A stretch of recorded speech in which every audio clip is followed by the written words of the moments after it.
ಎಲ್ರಿಗೂ ನಮಸ್ಕಾರ. ಬನ್ನಿ ಸ್ನೇಹಿತರೆ, ಈ ದಿನ ನಾನೊಂದು ಹೊಸ ಉದ್ಯೋಗ ಮಾಹಿತಿನ ಹೊತ್ತು ತಂದಿದ್ದೀನಿ. ಈ ಒಂದು ಉದ್ಯೋಗ ಮಾಹಿತಿಯಿಂದ ಯಾರಿಗಾದ್ರೂ ಸಹಾಯ ಆಗ್ಬೋದೇನೋ ನೋಡೋಣ. ತಡ ಮಾಡೋದು ಬೇಡ, ಬೇಗ ಬನ್ನಿ. ಈ ಉದ್ಯೋಗ ಮಾಹಿತಿ ಯಾವುದು ಅಂತ ನೋಡೋಣ. ರಕ್ಷಣಾ ಸಚಿವಾಲಯದ ಅಧೀನದಲ್ಲಿ ಕಾರ್ಯನಿರ್ವಹಿಸುತ್ತಿರುವಂತಹ ಭಾರತ್ ಎಲೆಕ್ಟ್ರಾನಿಕ್ಸ್ ಲಿಮಿಟೆಡ್ ಅಂದರೆ BEL ಬೆಂಗಳೂರು ಘಟಕದಲ್ಲಿ ಖಾಲಿ ಇರುವ 10 ವಾಹನ ಚಾಲಕರ ಹುದ್ದೆಗಳಿಗೆ ಅರ್ಜಿಗಳನ್ನ ಆಹ್ವಾನಿಸಿದ್ದಾರೆ. ಈ ಒಂದು ಹುದ್ದೆಗೆ ಅರ್ಜಿ ಸಲ್ಲಿಸೋದಕ್ಕೆ ಏನೇನು ಅರ್ಹತೆ ಇರಬೇಕು ಅಂತ ನೋಡೋಣ. ನಿವೃತ್ತ ಸೈನಿಕರಾಗಿರಬೇಕು, ಹಾಗಂದರೆ ಸೈನಿಕರಾಗಿ ಕರ್ತವ್ಯ ನಿರ್ವಹಿಸಿ ನಿವೃತ್ತರಾಗಿರಬೇಕು. ಅವರು SSLC ಪಾಸ್ ಆಗಿರಬೇಕು, 45 ವರ್ಷದೊಳಗಿರಬೇಕು. ವೃತ್ತಿಯಲ್ಲಿ ಅನುಭವ ಇರುವಂಥವರು ಈ ಒಂದು ಹುದ್ದೆಗೆ ಅರ್ಜಿನ ಸಲ್ಲಿಸ್ಬೋದಾಗಿದೆ. ಇಲ್ಲಿ ಕೊಟ್ಟಿರುವಂಥ ವೆಬ್ಸೈಟ್ಗೆ ನೀವು ಭೇಟಿ ನೀಡಿದರೆ ಈ ಕೆಲಸಕ್ಕೆ ಸಂಬಂಧಪಟ್ಟಂಥ ಒಂದು ಅರ್ಜಿ ನಮೂನೆನ PDF ಫಾರ್ಮೆಟಲ್ಲಿರುತ್ತೆ.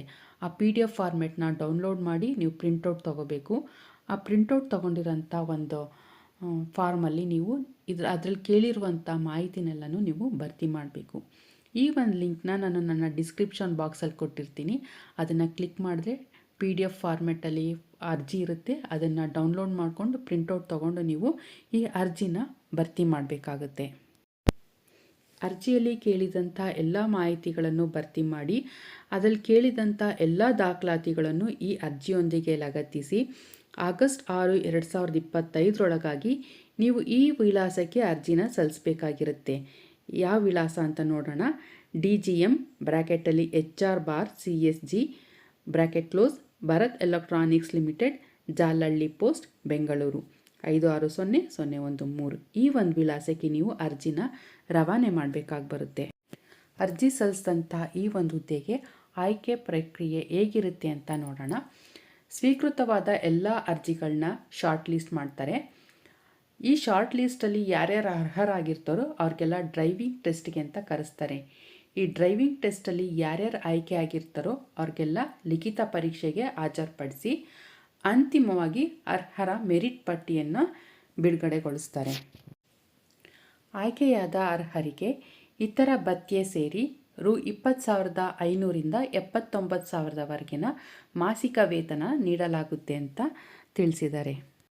ನೀವು PDF ಫಾರ್ಮೆಟಲ್ಲಿದ್ದಂಥ ಅರ್ಜಿನ ಡೌನ್ಲೋಡ್ ಮಾಡಿಕೊಂಡು ಪ್ರಿಂಟೌಟ್ ತೊಗೊಂಡ್ರೆ ಈ ರೀತಿಯಾಗಿರುತ್ತೆ ಅರ್ಜಿ ಸಲ್ಲಿಸೋರು ಪ್ರತಿಯೊಬ್ಬರು ಪ್ರತಿಯೊಂದು ಕಾಲಮ್ನು ನಿಗಾ ಇಟ್ಟು ಗಮನ ವಹಿಸಿ ಅದನ್ನು ಅರ್ಥ ಮಾಡಿಕೊಂಡು ಅಲ್ಲಿ ಕೇಳಿರೋ ಮಾಹಿತಿನ ಸಂಪೂರ್ಣವಾಗಿ ಭರ್ತಿ ಮಾಡಿ.